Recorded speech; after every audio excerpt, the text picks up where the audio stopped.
Welcome back to Superbly Said Advanced English Vocabulary and Phrases. These phrases are taken directly from a recent Speak Duo lesson. This one was focusing on the thrill of not knowing all the answers from a TED Talk by Harini Bhatt. And you can go to speakduo.com to meet new people from around the world who are practicing English on video calls. It really helps you become more confident with your speaking abilities. So today we're really focusing on, I think, 9 phrases designed to move your vocabulary from just good to, well, exceptional. We're starting with riveting. All right, let's start with riveting. The core definition is, extremely interesting or exciting, something that holds your attention completely. It holds it completely, and I think that's the key. Many advanced speakers might use captivating or compelling, but riveting has this higher degree of fixation. Fixation, so it's stronger. Much stronger. If something is just interesting, that's kind of pleasant. But riveting implies a compulsive, almost physical demand on your attention. You are, literally fixed in place. Okay, I see. But does that mean it sounds a bit overly dramatic? I mean, if I use riveting to describe, say, a corporate strategy in a presentation, does that sound insincere? That's a great question. And it does lend intensity, you're right, but you can use that to your advantage, to elevate the significance.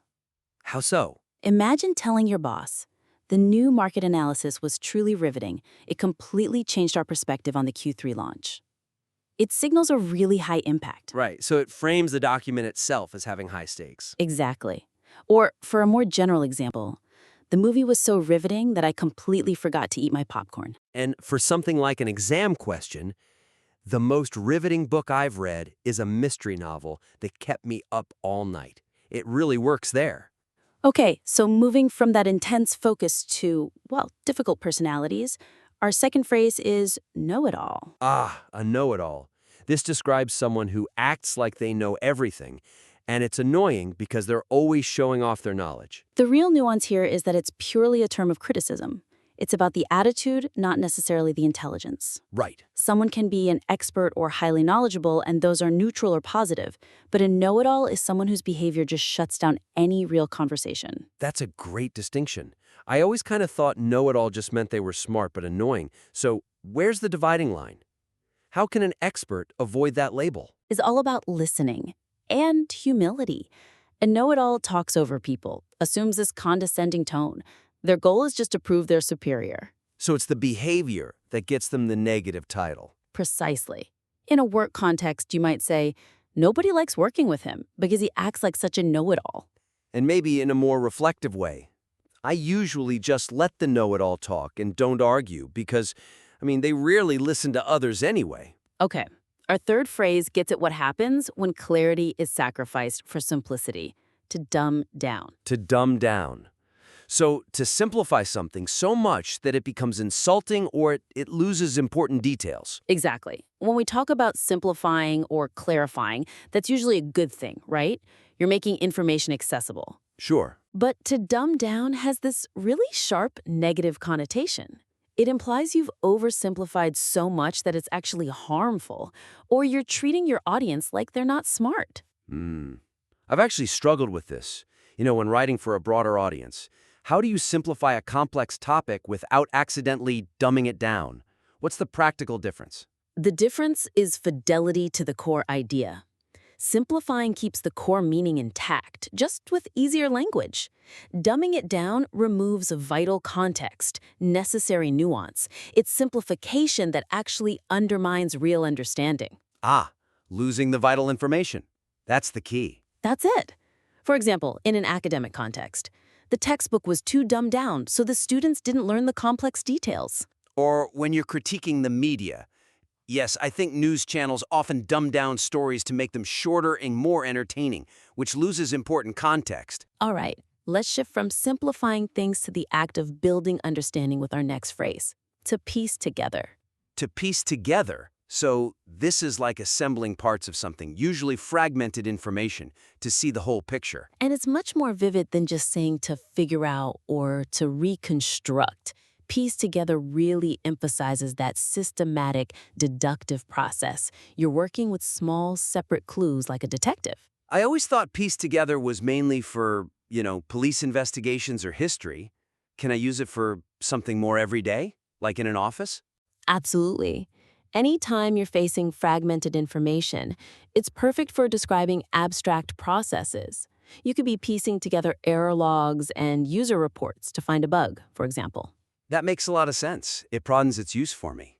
So, in a professional context, detectives are trying to piece together exactly what happened on the night of the crime. Or describing a hobby. I love psychological thrillers where you have to piece together the clues to find the truth.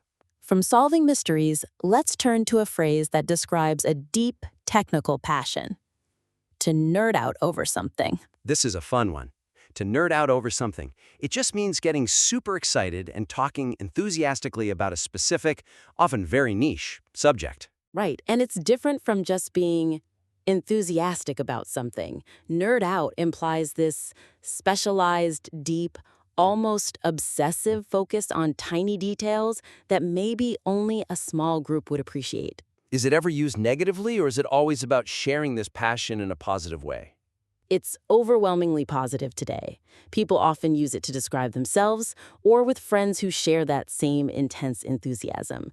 It's kind of a celebration of that deep knowledge. It's a great way to bond over specific interests. Totally. In the social setting.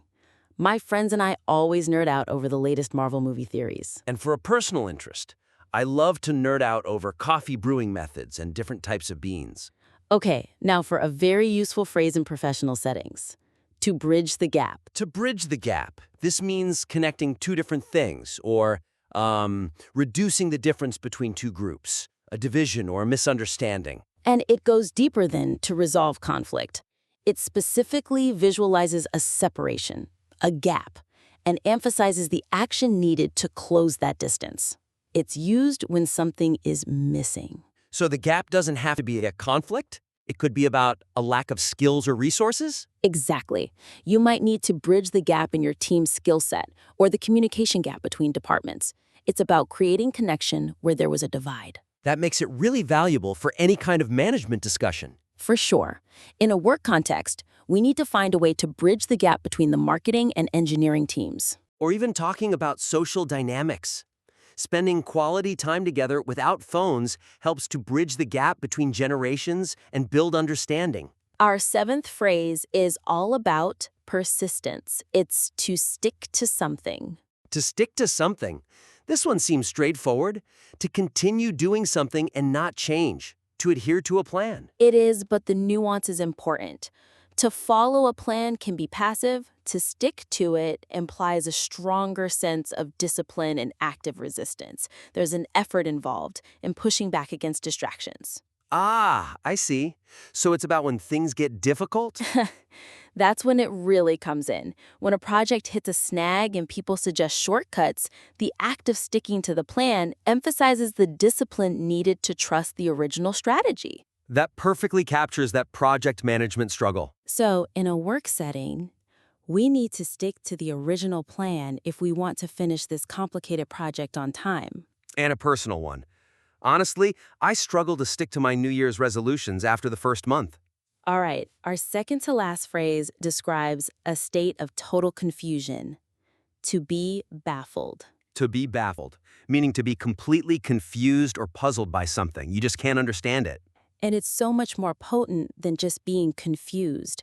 You might be confused if you misplace your keys. You are baffled when you face something truly strange or complex, something where your expertise offers no answer. It's an intellectual dead end. So it's the complexity of the problem that elevates confusion to being baffled? Precisely. It's a powerful state of confusion. It implies even experts are stumped. Okay, for example, the experienced doctors were baffled by the patient's strange, highly unusual symptoms. Or even talking about something common but mind-bending. Honestly, how the internet travels through underwater cables still baffles me sometimes. And finally, let's end on a high note. Moving from being baffled to finding joy. To light someone up. To light someone up. This just means to make someone feel very happy, excited, or passionate about something, and it usually results in a visible reaction. This feels much more expressive than just to make someone happy. What's the unique part? The uniqueness is that visual, almost physical element. The joy is so strong it actually changes the person's expression. Their face brightens, they seem energized. The light is visible to other people. So it's the external sign of their internal passion. Exactly. In a general context, talking about his favorite hobby really lights him up. Or describing what you love to do. Cooking a big meal for my friends really lights me up after a long week. Okay, we've just explored 9 really nuanced phrases. Now let's test how well you've grasped the context. We have 8 quick questions for you. Quiz question 1, focusing on riveting. The movie was so riveting that I forgot to eat my popcorn throughout the entire viewing. What kind of quality did the movie possess? Is it option A, the movie was extremely predictable, dull, and failed to capture the audience's attention for long? Option B, the movie was extremely interesting or exciting, holding the viewer's attention completely. Or option C, the movie was visually stunning but had a confusing and ultimately incomprehensible plotline. Feel free to pause the critique here if you need a moment to think about the answer. The correct option is B.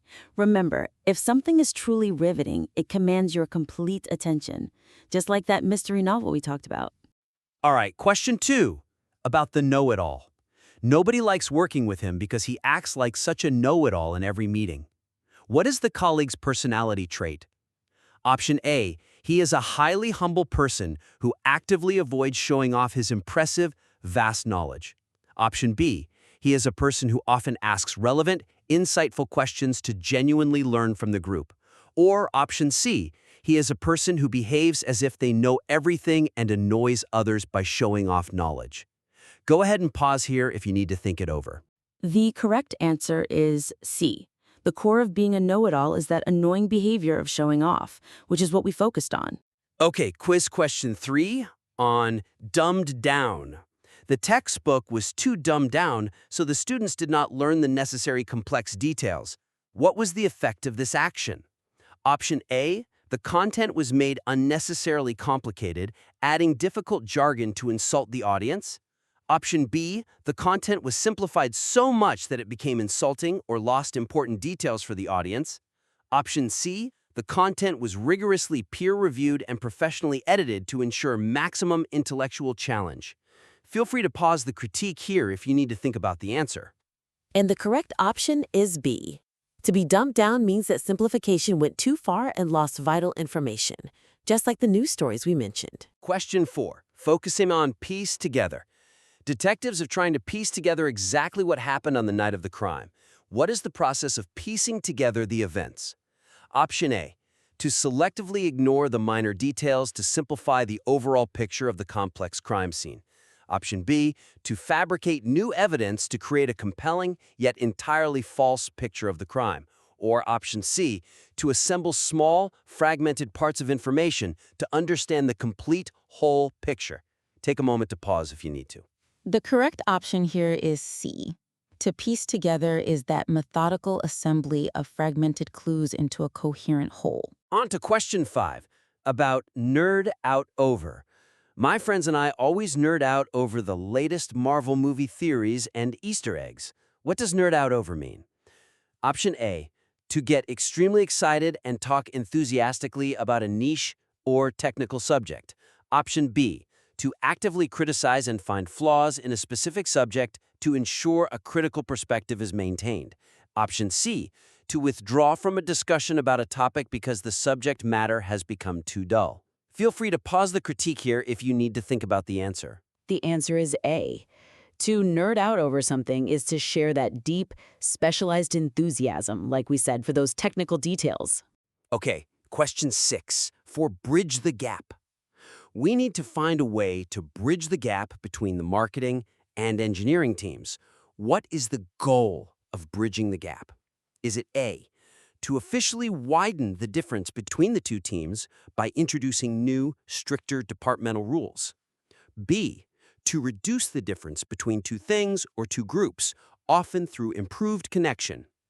Or C, to physically move one of the teams to a new, entirely separate office building to avoid conflict? Go ahead and pause if you need a second. The correct option is B. The whole point of bridging the gap is to proactively reduce that division, whether it's skills or communication. Question 7 is about stick to. We need to stick to the original plan if we want to finish the complicated project on time. What is the instruction?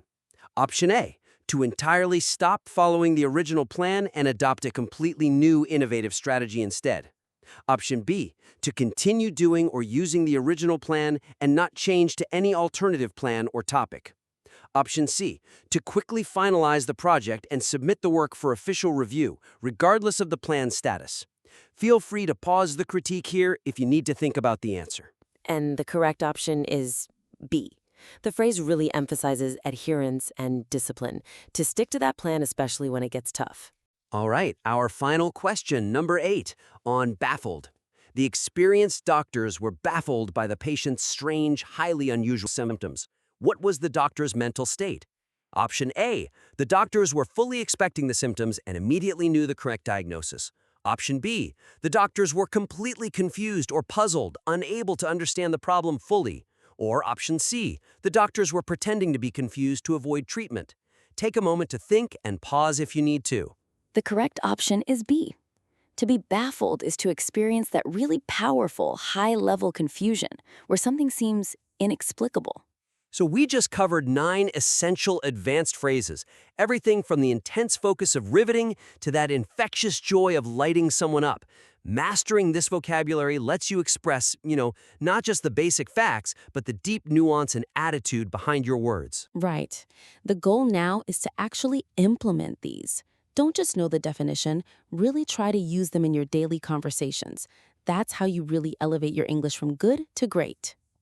Remember to check your email for the daily quiz and podcast review based on today's critique. And don't miss out on our next Connect and Practice session. If you're ready for more live practice, you can book your next session at speakduo.com. We look forward to helping you refine your expression even further. Bye for now.